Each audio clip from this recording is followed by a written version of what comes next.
दिल्ली के रोहिणी सेक्टर 23 में भव्य रामलीला का आयोजन। दिल्ली के बवाना विधानसभा क्षेत्र के रोहिणी सेक्टर 23 में इस वर्ष पहली बार सनातन संस्कारम नाम की संस्था की तरफ से भव्य रामलीला व दशहरा महोत्सव का आयोजन किया जा रहा है।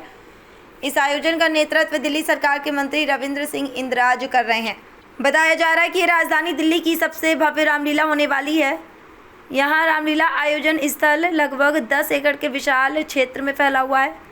मंच की भव्यता का अंदाज़ा इसी से लगाया जा सकता है कि यहाँ 150 फीट चौड़ा और 75 फीट ऊंचा मंच तैयार किया गया है, जिस पर एक बहुत बड़ी LED डिस्प्ले भी लगाई जाएगी। साथ ही मंच पर ऑपरेशन सिंदूर, आत्मनिर्भर भारत और इसरो जैसी उपलब्धियों से जुड़ी विशेष झलकियाँ भी देखने को मिलेंगी। आपको बता दें कि इतना ही नहीं, रामायण के विभिन्न प्रसंगों को आधुनिक तकनीक के साथ प्रस्तुत किया जाएगा और सुरक्षा के लिए पूरे परिसर में करीब 125 से अधिक CCTV कैमरे लगाए गए हैं और लगभग 7,000 लोगों के बैठने की व्यवस्था की गई है। इतना ही नहीं, दशहरे के दिन पर्यावरण को ध्यान में रखते हुए इको फ्रेंडली रावण दहन का भी आयोजन होगा। ये भव्य रामलीला परंपरा, आधुनिकता और तकनीक का अद्भुत संगम पेश करने जा रही है। खासी उम्मीद है कि इस भव्य रामलीला महोत्सव को देखने के लिए दर्शकों की भारी भीड़ अच्छे खासे उत्साह के साथ पहुंचेगी। इतना ही नहीं, यहाँ दशहरे वाले दिन रावण, मेघनाद और कुंभकर्ण के ऊंचे ऊंचे पुतलों का दहन पूरी तरह से इको फ्रेंडली तरीके से होगा, ताकि पर्यावरण को प्रदूषण से बचाने के लिए एक सार्थक प्रयास किया जा सके। यहाँ यह रोज़ एक से बढ़कर एक नेता, अभिनेता, खिलाड़ी से लेकर कई समाजसेवी व सफाई कर्मचारी और शिक्षक आदि विशिष्ट अतिथि के तौर पर शामिल होंगे। साथ ही आज के दौर में रामलीला, जन्माष्टमी जैसे आयोजन आज की युवा पीढ़ी को अपने धर्म, संस्कृति और संस्कारों से रूबरू करवाने के लिए बेहद ज़रूरी हैं। दिल्ली से भारत भूषण की रिपोर्ट। कमल जी, सुरक्षा की बात बता दी है और सारी जो तकनीकी है वो भी बता दी गई है, लेकिन सबसे बड़ी समस्या होती है क्योंकि बहुत बड़ी भव्य रामलीला हो रही है, तो ऐसे में अगर हम बात करें ट्रैफिक जाम की, तो उसको लेकर के क्या कुछ इंतजाम या व्यवस्था आप लोगों की तरफ से की गई? सभी को जय श्री राम। सबसे पहले आपका स्वागत। मेरा नाम कमल आहूजा है और सनातन संस्कारम परिवार ने मुझे महासचिव की जिम्मेदारी दी है। आपने ट्रैफिक सुरक्षा से जुड़ा सवाल पूछा है, तो जैसे कपिल भाई ने बताया कि हमारे यहाँ पर हमने लगभग 110-125 CCTV कैमरा से पूरा प्रांगण कवर रहेगा। इसके अतिरिक्त जब भी हम सुरक्षा की बात करते हैं या जब हम ये बात करते हैं कि लोगों ने रामलीलाओं में आना कम कर दिया है, उसकी एक बहुत बड़ी वजह होती है भीड़ भाड़। तो उसको ध्यान में रखते हुए हमने खास तौर पर जितने भी हमारे एंट्री एग्जिट पॉइंट्स हैं या मेले में चलने की जगह है या फूड कोर्ट का एरिया है या झूले का एरिया है, वहाँ पर एम्पर स्पेस रखा है कि लोग अगर बहुत अधिक संख्या में भी आ रहे हैं तो उन्हें भीड़ भाड़ का एहसास ना हो, वो इसको एक बहुत अच्छे वातावरण को एंजॉय कर सके और उनके लिए एक अच्छा अनुभव हो। अब ये तो प्रांगण के अंदर की बात है। जब हम प्रांगण के बाहर की बात करते हैं तो एक बहुत बड़ी समस्या होती है, क्योंकि रात का समय होता है, अक्सर लोग गाड़ियों में आते हैं परिवार के साथ, तो हमने इसमें 3 लेवल पर अलग अलग पार्किंग की व्यवस्था की है, जिसमें ऑब्वियसली चीफ गेस्ट मूवमेंट बहुत ज़्यादा रहेगा तो उनके लिए एक सेपरेट पार्किंग व्यवस्था है। जो हमारे मेंबर्स हैं, सदस्य हैं संस्था के, अलग अलग लेवल पर जुड़े हुए लोग हैं, उनके लिए अलग व्यवस्था है। इसके अलावा पहले कार पार्किंग की फैसिलिटी अवेलेबल है। कुल मिलाकर 550 से 750 गाड़ियों की व्यवस्था जो संस्था की तरफ से की गई है। इसके अतिरिक्त क्योंकि ये प्रांगण हर तरफ से चौड़ी सड़कों से और ग्राउंड से जुड़ा हुआ है, तो उसमें भी लोग अपने जो लोग निःशुल्क सेवा लेना चाहते हैं वो लोग भी अपनी गाड़ियों की व्यवस्था कर सकते हैं। संस्था की तरफ से हर तरफ प्रकाश की व्यवस्था की गई है ताकि अंधेरे का भाव उन तक ना हो। अध्यक्ष सनातन संस्कारम, जैसा कि आपने नाम से देखा, हमारे सनातन संस्कारम सनातन को आगे बढ़ाने का है हमारा। जैसा अभी आपने पूछा था कि यूथ के लिए क्या कर रहे हैं, तो उसमें जो हमने अपनी टैगलाइन बनाई कि परंपरा से भविष्य की ओर। आजकल यूथ जो है वो रामलीला से सिर्फ दूर हो रहा है, उसको सिर्फ झूले या खाने में आता था वो रामलीला देखने के लिए। इसी चीज़ को हमने यहाँ पे उसको बढ़ावा देने के लिए कि यूथ आए रामलीला में, कुछ ऐसे तकनीक और मंचन के साथ हमने उसका अरेंजमेंट किया है कि वो अच्छा मंचन दिखे यूथ को आके। जो आज की टेक्नोलॉजी है उसको यूज किया गया है। इसके अंदर 150 फुट बाय 20 फुट की स्क्रीन लगेगी, एलईडी स्क्रीन, जो आगे मंचन के साथ उसके इफेक्ट्स आएंगे मंचन के साथ करते करते। दिल्ली में शायद पहली बार इतनी बड़ी स्टेज लग रही है कि 150 फुट बाय 70 फुट की स्टेज है, हाइट इसकी 65 फुट की है और 125 के करीब कलाकार हैं इसके अंदर जो मंचन करेंगे इसके अंदर। और लाइट्स के इफेक्ट्स भी अच्छे हैं, उसके लिए काफी अच्छा इंतजाम किया गया है। सुरक्षा की दृष्टि से 125 सीसीटीवी कैमरास लगाए गए हैं। 7,000-8,000 लोगों के करीब कैपेसिटी है बैठने की, उनकी सुरक्षा के लिए भी काफी अच्छे इंतजाम किए गए हैं। अरेंजमेंट सिस्टम स्टेडियम स्टाइल में किया गया है कि स्टेडियम स्टाइल में रहे कि पीछे वाले को डिस्टर्बेंस ना हो देखने के लिए। ऑपरेशन सिंदूर की झांकी है, आत्मनिर्भर भारत की झांकी है, इसरो की भी झांकी हमने बाहर लगाया। ऑपरेशन सिंदूर में हमने लोगों को कनेक्ट करने के लिए एक पोस्ट कार्ड बनाए हैं अपने, डेली जो प्रिंट होंगे हमारे, और एक पोस्ट ऑफिस लगाया कि लोग अपने संदेश लगाए लिखेंगे और आर्मी के लिए पोस्ट ऑफिस में डाल देंगे। और ऐसी कोशिश रहेगी कि हर तीसरे दिन आर्मी के यहाँ से कोई भी आए और उन्हें हम मंच पे उनके संदेश हैंड ओवर करें। ये हमारी कोशिश रहेगी कि इसमें ज़्यादा से ज़्यादा हम यूथ को कनेक्ट कर सकें, लोकल लोगों को कनेक्ट कर सकें और रामलीलाओं के जो अनछुए पहलू है वो हम बता सकें। उसके लिए एक छोटी सी बात बता देता हूँ मैं आपको कि द्वार के नाम भी हमने यहाँ पे थोड़े से डिफरेंट रखे हैं। जैसे हमने जटायु द्वार रखा है, केवट द्वार रखा है, शबरी द्वार रखा है और एक जामुन द्वार रखा है। ये थोड़ा सा हमने डिफरेंस यहाँ पे दिखाया है कि नाम से थोड़ा सा फर्क पड़े लोगों को, कि एक संदेश जाता है अच्छा, जो जिनके लिए लोग बात नहीं करते। मेन आधार रामलीला के यही थे और इनसे रामलीला या राम कथा यहाँ से स्टार्ट हुई थी, इसलिए हमने उनके बारे में लोगों को पता लगे कि क्या है। धन्यवाद। जय श्री राम। समर्पण है, समर्पण भाव इसलिए कि ये कॉमर्शियल नहीं है। समर्पण का अर्थ ही ये है कि ये 100% सनातन और संस्कृति को बढ़ाने का एक मंच है, इसलिए हमने इसका नाम भी सनातन संस्कारम रखा। और ये आपको आने वाले 10 दिन में दिखाई भी देगा। कहीं इसकी लैंप लाइटिंग के लिए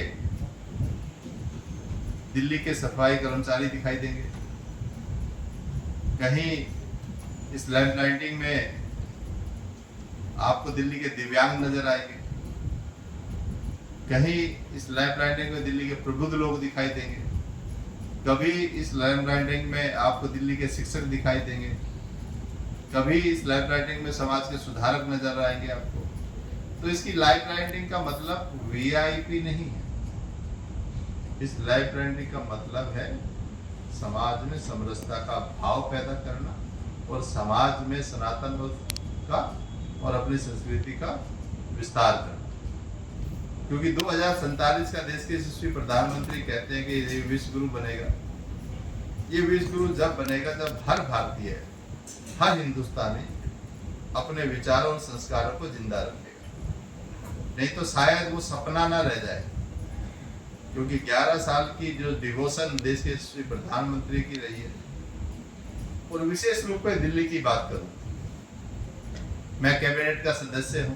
27 साल बाद दिल्ली में भारतीय जनता पार्टी की सरकार बनी। सरकार का नेतृत्व करने के लिए दिल्ली की यशस्वी मुख्यमंत्री रेखा गुप्ता जी हैं। और सातों जो मंत्री हैं वो अपने आप में वो दिल्ली की धड़कन बनना चाहते हैं, दिल्ली के हर उस कार्य को करना चाहते हैं जो दिल्ली की जरूरत भी है। क्योंकि जब भी भारतीय जनता पार्टी की सरकार बनती है कि उसकी मनोस्थिति एक ही रहती है कि अंत्योदय का परिचय देना, हर वर्ग का उत्थान करना। ये हमारी मानसिकता नहीं, ये हमारी कमिटमेंट भी है। तो जो हमारी कमिटमेंट है, हम सनातनी हैं और वो सनातनी है तो सनातन बढ़ना चाहिए, संस्कृति बढ़ना चाहिए।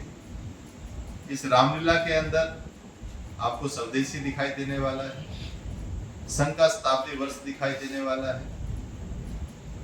उसके साथ साथ आपको दिखाई देगा कि हिंदुस्तान के अंदर आज जो प्रमुखता की बात कही जाती है, क्योंकि हमारा बार्टर सिस्टम रहा है, हम एक दूसरे से जुड़े हुए लोग रहे हैं, हम एक दूसरे के साथ साथी रहे हैं और समाज में कभी से ये हमेशा समरसता का भाव रहा है।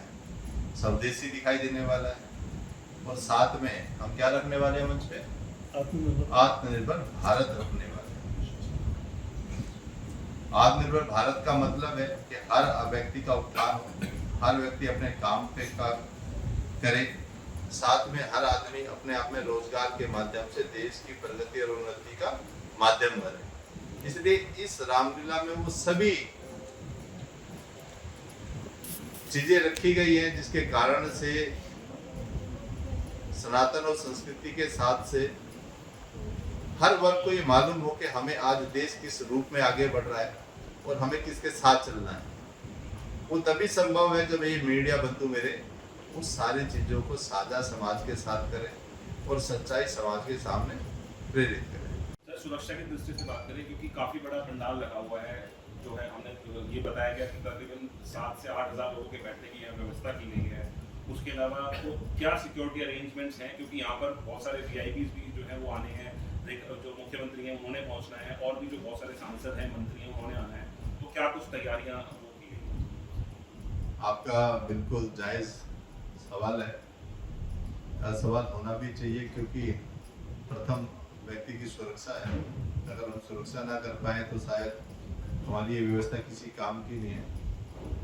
इसके लिए हमने सिक्योरिटी के पूर्ण इंतजाम किए हुए हैं, या उस सिक्योरिटी के लोग हों या मार्शल के रूप में। और उससे बड़ी बात है कि सनातन संस्कारम का हर एक सदस्य वो जिम्मेदारी निभाने वाला है जो जिम्मेदारी उसको मिली है।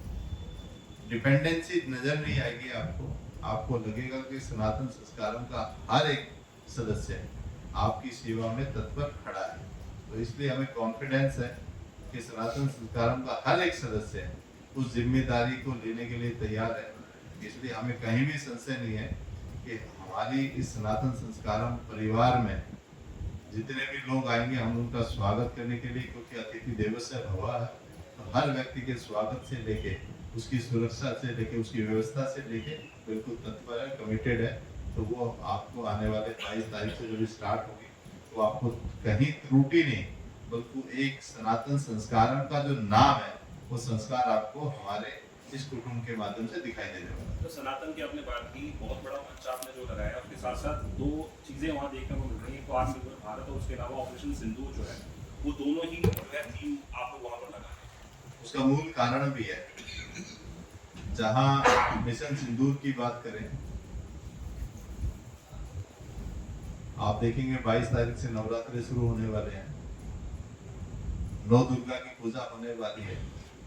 जब 9 दुर्गा की पूजा होने तो 9 स्वरूप दिखाई देने वाले हैं, और वो स्वरूप मिशन सिंदूर की तहत जो बहनों ने पाकिस्तान के अंदर जो घुसकर उस मिशन को पूर्ण करने का कार्य किया है, वो कहीं ना कहीं ये सनातन की ताकत है।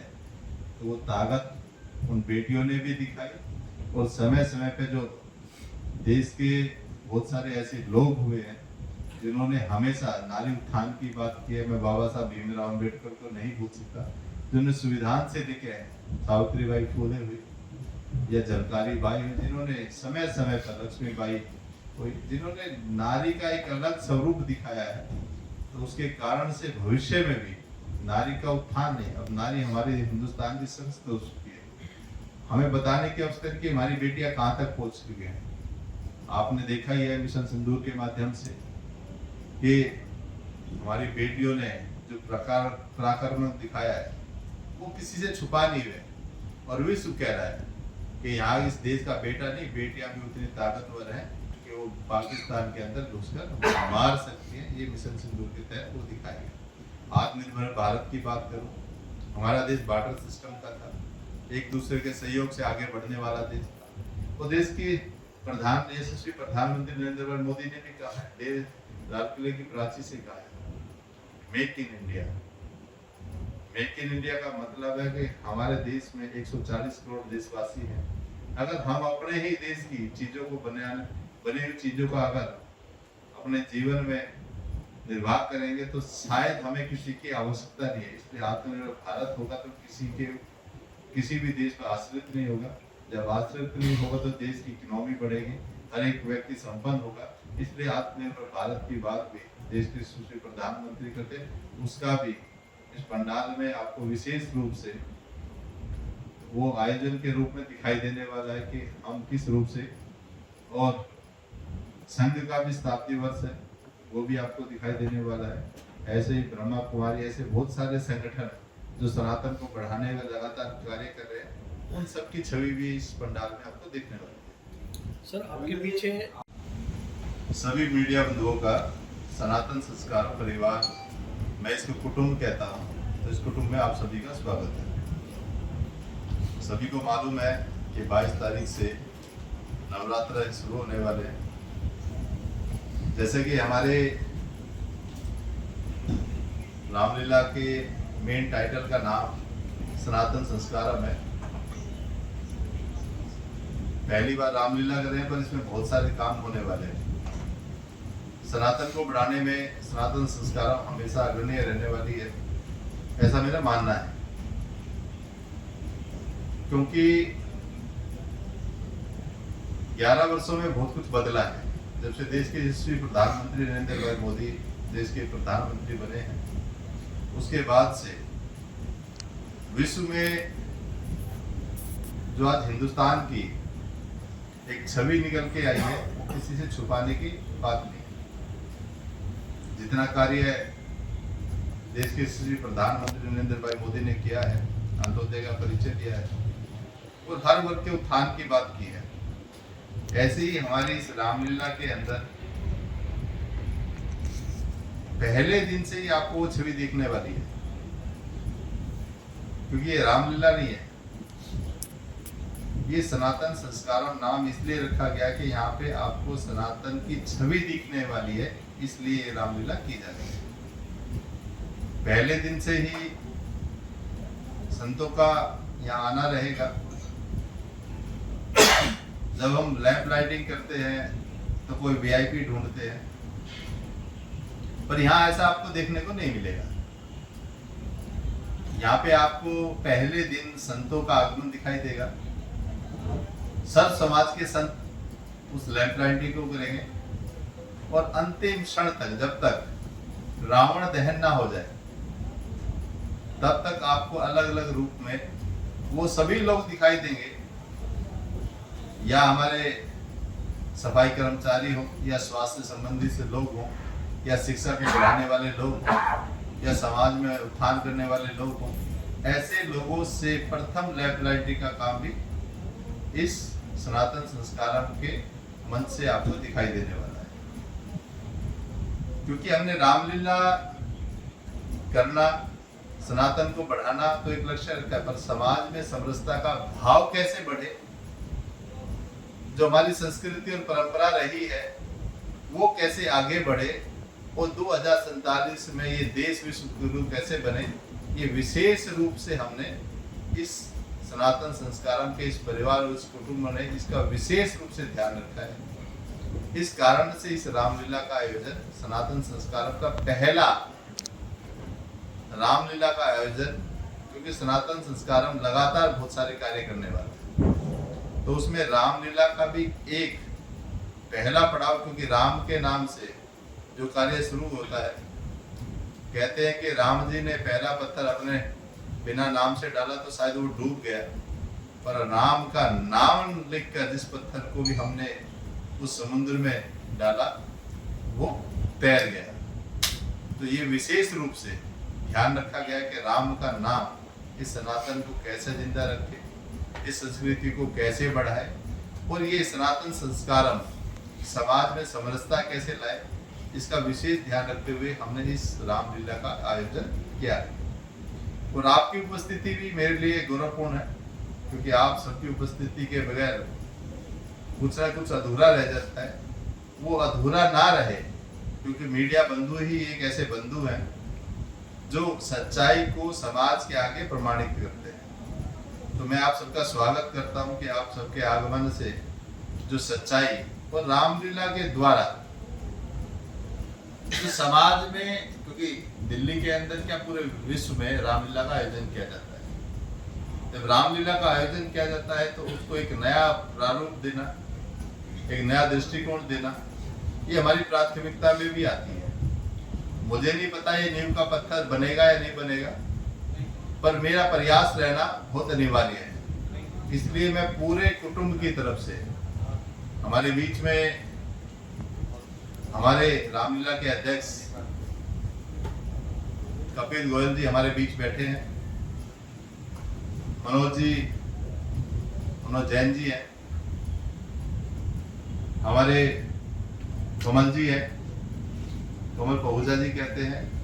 पर ऐसे ही इस सनातन परिवार से जुड़े हुए लोग वो सब समाज के हैं, वो सबका एक ही ध्येय रहा है, वो ध्येय है कि हमारी संस्कृति बढ़े, हमारा सनातन बढ़े। ये विशेष रूप में सभी का समर्पण है।